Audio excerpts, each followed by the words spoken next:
All right, welcome to episode 67 of Infrastructure Matters because it does matter.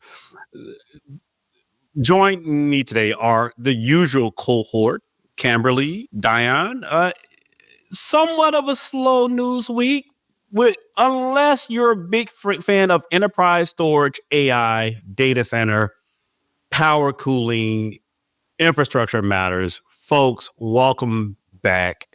Hope you are fully in the swing of things. This is the second full week of work as we're recording this. Hopefully it's been a productive work week for you. Who wants to start off the conversation? I can get started with the big announcements that happened. Not to complain too badly about it, but they got me up at I'm already up at 5 a.m., but I'm usually working out, but the call was at 5:50 a.m. my time. 2 days ago on Wednesday, I think it was. Lenovo hosted a call to announce that they are going to be intent to acquire Infinidat. And so for those guys who don't know who Infinidat is the third company, is it the second company? Third or second company Moshe started. So Moshe, it was the originator of something we all know and love if you're in the data storage business called Symmetrics. He was the lead on that. He left EMC many years ago, started a company called XIV that got sold to IBM.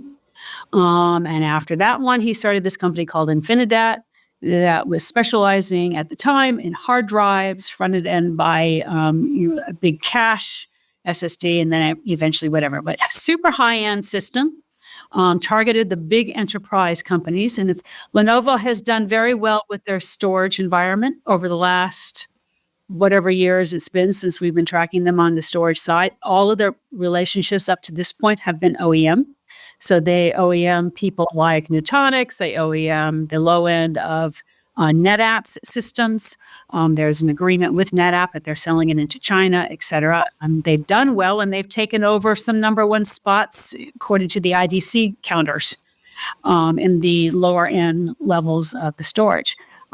We've had lots of conversations with them about, what is it going to take to claim the higher level ones, and you need the products. So here would be the likely suspects for you to purchase. Not that we influence that or anything.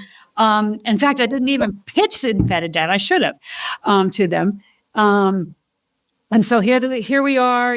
How many months later that they're acquiring Infinidat, which is a very high end storage system that is primarily SAN block, as well as the system also runs a very large, high-end, scalable backup target. So deduplication, et cetera. So they're really super solid product. But as you can imagine, competing against the crown jewels and the most profitable of the data storage infrastructure is very difficult to do. They are a profitable company. They're not, not some fly-by-night kind of company. Phil Bollinger, who has been in the industry forever, took over the CEO reins 5 years ago and got them to that profitable cash flow positive space. So very, very cool to see some of the movements. One of the first movements are coming in for 2025. Expect to see a whole lot more. Yeah, so Camberley, this is very interesting. We continue to see consolidation in all these spaces, but I don't track storage that closely. I'm wondering what you think about, the CIOs I work with. They really don't like to see this consolidation across the infrastructure sector because it reduces their choice. They become beholden to one big vendor, which they have absolutely no leverage over. Are we worried about consolidation or concentration of vendors in that space? No, because Lenovo hasn't really been in that space except for the low end. And what I call the space that they've been playing in is the entry-level market, what I call the server-led storage sale, where the bar goes in, pushes that, you attach, you want fries with that, here it goes. And that happens there. So Lenovo, this is entering a new market. It's one of the challenges of this purchase because while they have storage salespeople, the guys that go in, and these are multi-million-dollar transactions that go down, the guys that go in and sell this stuff, they they're focused very much so on this heavy duty technology, super high availability, never go down kind of technology. This is where your secure data is going to be residing, et cetera. So Lenovo's got to spin that up and bring that to the United States. And so what we're going to see now is you'll see in that space competing. Pure will compete there, although there may not be at the level of InfiniDAT. NetApp will definitely be there. We'll see PowerMax from Dell is there, IBM's DS 8000 series, as well as IBM's flash system will be up there, and definitely Hitachi, who is back in gear. So that's a lot of companies I just rattled off that are in that space. And there's big enough there to keep that competition going and the pricing situation under control. So, yeah. And what enterprise architects do like about these types of moves is that you get more pods, you get more engineered solutions, and the name of the game is in engineered solutions. Lenovo will now be able to sell. CIOs may not like this. Lenovo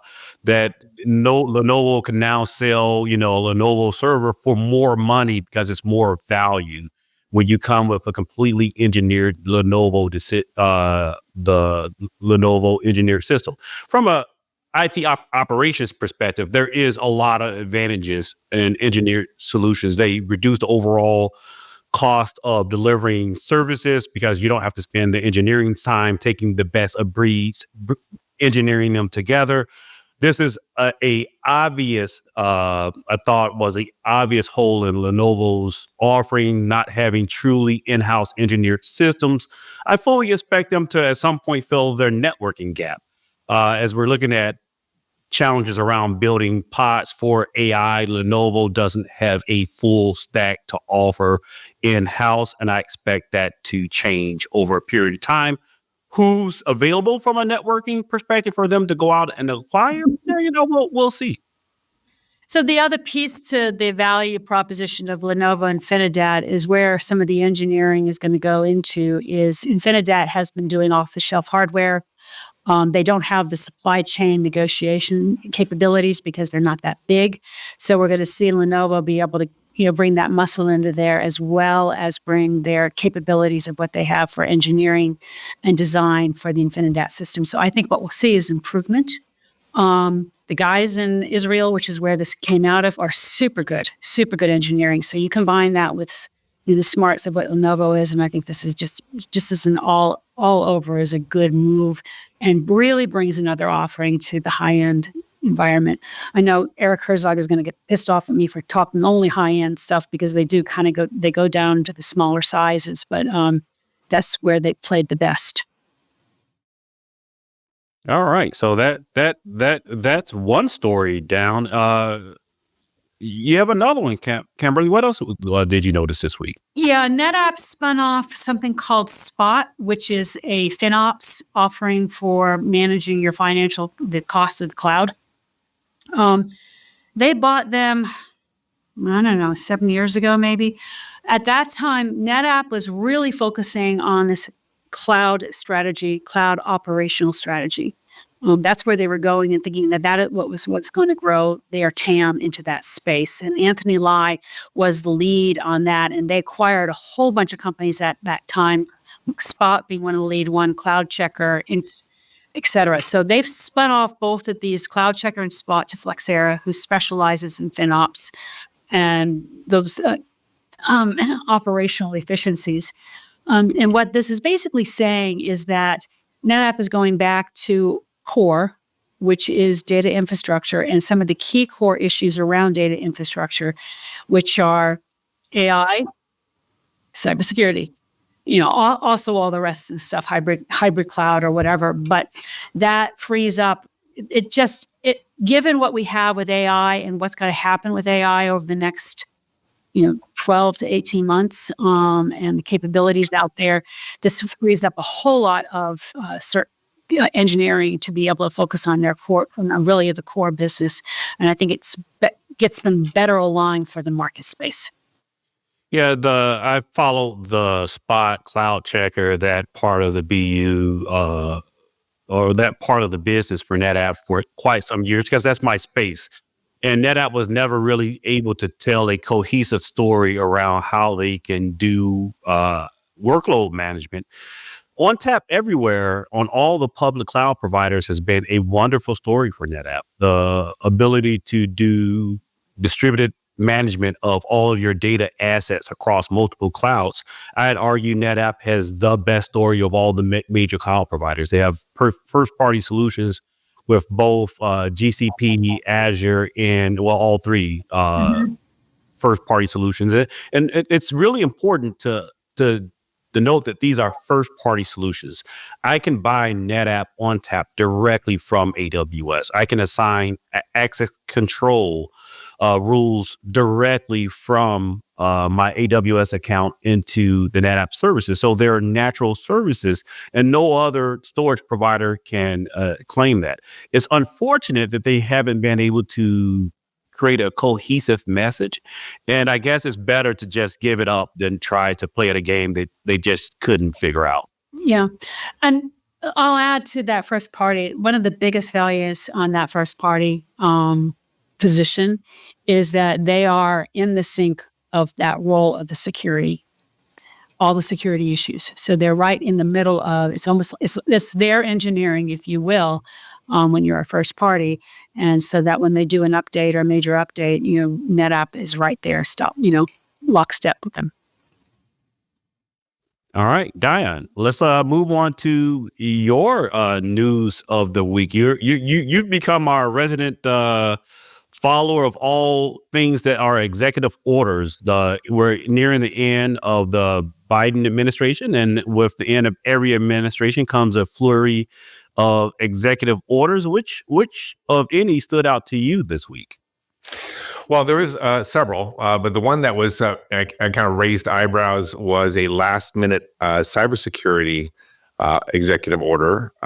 It was, they called it sweeping, and it did have a lot of things inside of it. Now we do need to always increase our posture with cybersecurity, and my initial read is none of these individually are bad. It's just the burden it puts on vendors and to some extent end users is very interesting. So the first part of it is that it really beefs up software supply chain security so that security companies are required to submit machine-readable attestations of secure development processes. And it looks like it's not just security providers. It looks like it's all software providers. Now, Did you say that again? Machine-readable attestation of secure development practices so that they know that they're not buying or using technology from vendors they haven't thoroughly audited to make sure that they're not from China and putting malware inside some library or framework they're using or a software development team that's in Eastern Europe that might be corrupted by Russia and they're placing backdoors in the software. You have to say, here's what I've done to prevent sure I don't do that. And the machine readable part is interesting, but more and more software is now enterprise software is bought through cloud marketplaces. I did a bunch of videos recently with the heads of AWS Marketplace. They did $40 billion in sales last year. They're going to do over $50 billion this year. Billion. I mean, that's a significant part of the software market. And what's nice is now you can go in and you can set your dials on what policy. You say, here's the level of compliance I want to have for software providers and their development practices to make sure they're secure. And then it can filter out all the vendors that don't meet that because it's machine readable attestation. So it's interesting. Yeah, and if you have in-house developers, this puts a burden upon you because you're providing software services. And this is not. I agree with you that I don't think these are necessarily bad things with what happened with SolarWinds a few years ago and having, the right hygiene around software bill of materials. This is super critical if you have open source practices. If you're taking downstream distributions and then adding value upon them, you need some level of assurity that the software, especially the open source software that you're using, is free of these types of malicious defects. And this codifies it to some extent, whether or not you are under, or whether or not this executive order falls under your burden or not, probably irrelevant. These are just good things you should look at and determine on whether or not, your software development practices are following, best practices. Yeah. Oh no. And if that was it would be, I think really good. It's just that was just the very beginning of the executive order. It also covers things like mandates for federal agencies to adopt phishing-resistant authentication methods, to move to post-quantum cryptography standards immediately, so that they have the federal government uses quantum-resistant cryptography across the board. Mandates AI and cyber defense. It has a whole lot to say about cybersecurity in space, which is getting critical given, there's launches now every 2.5 days on average, putting new satellites, data satellites in space. You have Kuiper coming online soon. The Chinese government's putting their own constellation up. The EU is putting their own constellation up. So there's a bunch of things that say, how do we make all that safe so that hackers don't take that over and control it? Open source software management, and then to really round out the whole thing, there's a new requirement for vendors, which I like personally.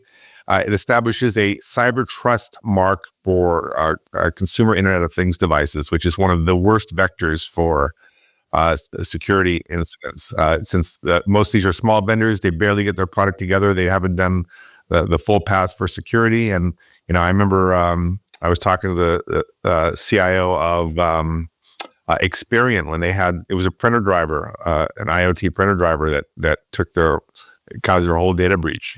So it's a real thing.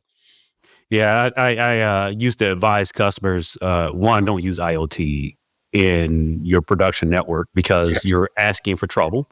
These are super small vendors. Their security practices, as you mentioned, are minimum at best.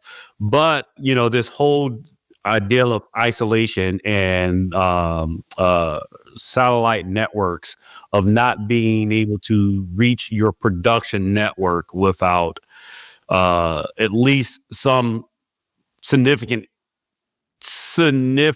effort to get from the IoT networks into your production network. Micro-segmentation becomes so important, is you put all those devices in their own little playpen they can't get out of, right? Then if you've ever had to battle the early stages of like code red on Xerox machines, you'll understand why this is important, that these devices have basically unfettered access to your client networks and potentially your data center network. So again, good hygiene stuff, but another burden upon vendors and businesses.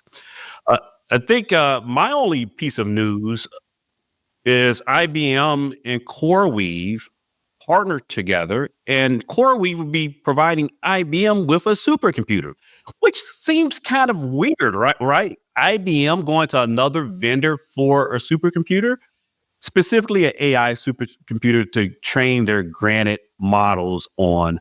You need NVIDIA chips. NVIDIA chips do not work with power processors. This is a simple math.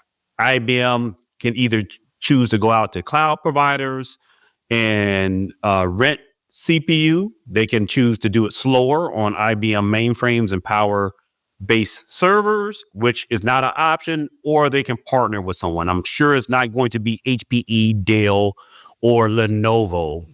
They're friends at Lenovo. So they chose CoreWeave to build the first supercomputer with GB200s. But does CoreWeave is not a... They're a provider. They're a provider. So they're using somebody underneath there, right?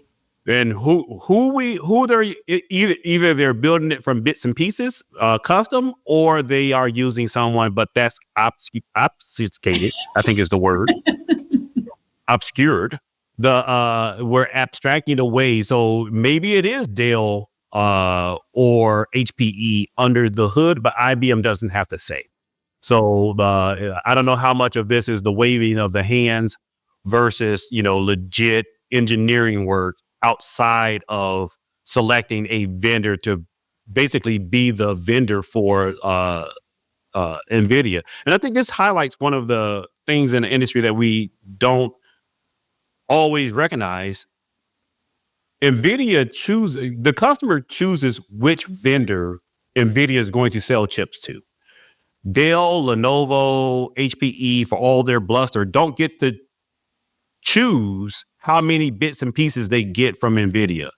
The large customers say, I want to buy chips from Dell, and that's how Dell is allocated chips. Little inside analyst talk there on how these decisions are made. So I'm sure IBM knows who's actually building the underlying infrastructure that CoreWeave will provide. Interesting. All right, so we are going to go with our second round of predictions. This is the beginning of the year. Dion, you had a massive blog post on your predictions. It was a little bit non-traditional. I enjoyed it. It wasn't like, oh, watch these 3 technologies. You really looked at it from a strategic perspective. Recap for us your predictions for 2025. Yeah, you bet. Well, I think it's going to be an interesting year for so many reasons. So I'm going to go over my top predictions because there's not time to go over all of them. And to keep it lively, you guys keep me honest, poke holes in them, make comments on them as I go through each one. So I predict that AI will continue to drive both the tech stock market and growth for tech companies until it doesn't. So at some point this year, there is likely to be an inflection point where people say, look, the $400 billion you guys are spending on AI isn't going to pay off. You're not going to get ROI on it anytime soon. And we might see a bubble burst in the tech stock market. So far, there has been some hope, though. Late last year, both Lenovo and Palantir became the poster children for tech companies that are making money off AI. And they're actually turning a net profit. So Lenovo with their AI-infused PCs has got a good sales bump, and Palantir attributed their big sales rise entirely to their AI services. And so those are the bright spots. If we see a half dozen more of those this year, showing some signs that some vendors are getting returns at the stock market likes, because the risk is we end up with a situation like we did with AWS. Remember, their stock was depressed for years because Bezos said, I have one chance to become number one. I'm going to plow all my profits into growing AWS until we dominate the industry, and then I'll take my profits. And of course, that's not the 90-day returns that the stock market wants, and their stock price was punished for like a half decade. And that's the risk with AI stocks, because that $400 billion, and that's just so far. Microsoft's thinking another $80 billion this year. How are they ever going to get that back? Is what people are starting to ask, and so I think there is a chance that we'll see the AI bubble burst this year. At least deflate a little. Comments on that? So I love the perspective that, and I generally agree that AI bubble, if it is a bubble, is not going to burst this year. I think that this is going to be another year of it, and we'll get into, I think I only have one prediction this year that I'll go into some detail next week on, which is that this is the year that enterprises try AI, and that long tail will hit us, and we'll continue to see kind of this pumping of the market from the perspective of preparing for enterprise adoption, which I think will start in earnest this year. I would agree with that, and I think we will see some sort of hiccup here and there.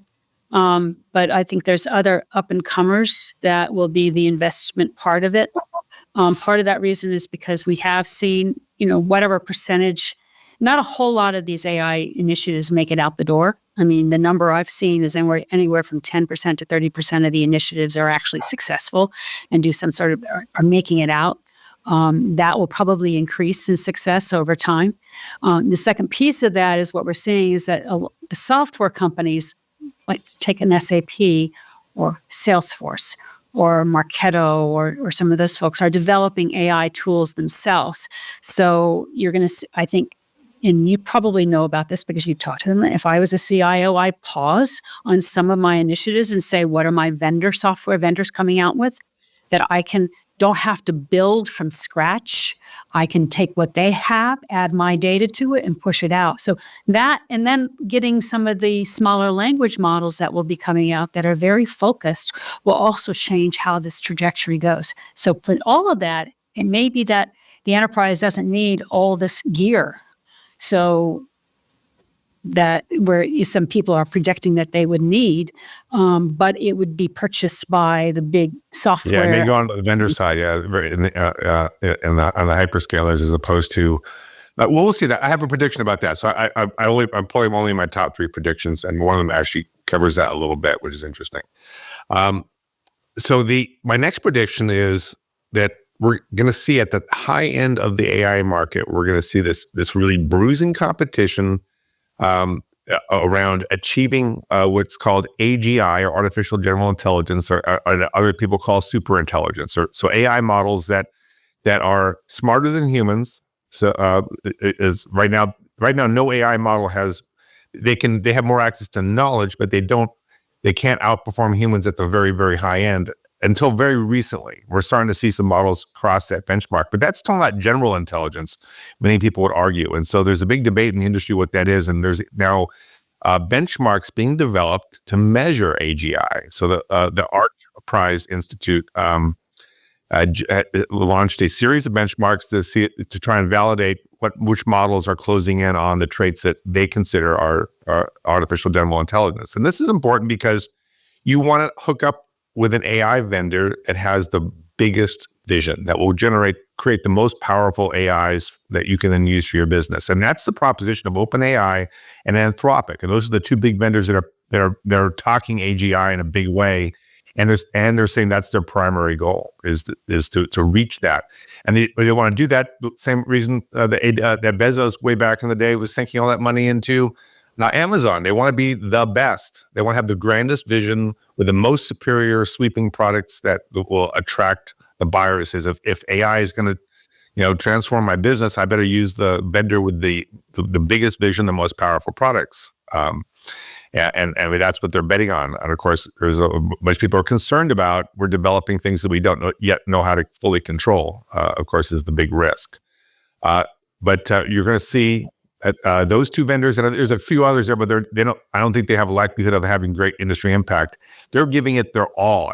Altman says, they're sinking tens of billions of dollars into AGI every year, and they expect to have significant product announcements around this in the next year or 2. So I think we're going to see that the high end of the whole AI conversation increasingly go talk about these smarter than human models, and ones that act very much like humans do in terms of how they think. So it's going to be fascinating to watch, and we hopefully will all benefit from it.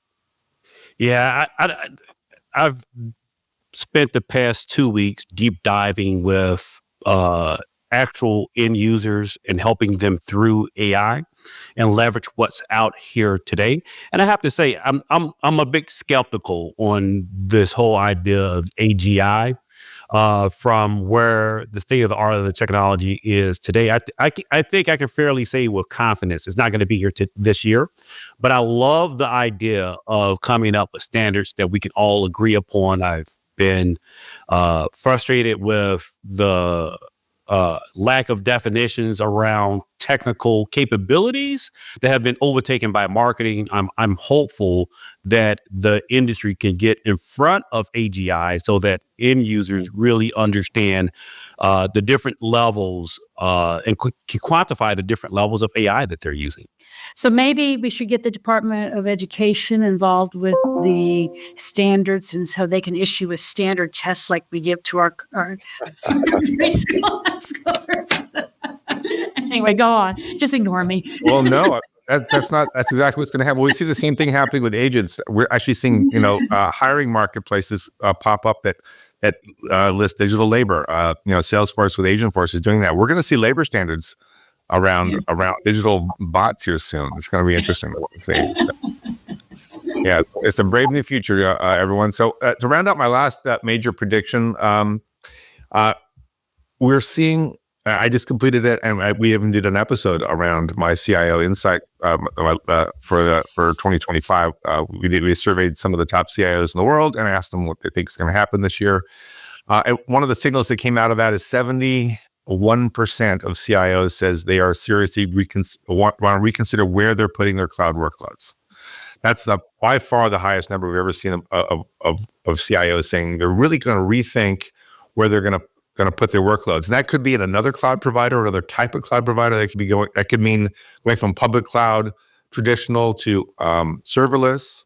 But there's a strong undercurrent where a lot of them are saying we're going to put certain workloads that run best that way. We're going to put them back in our data center.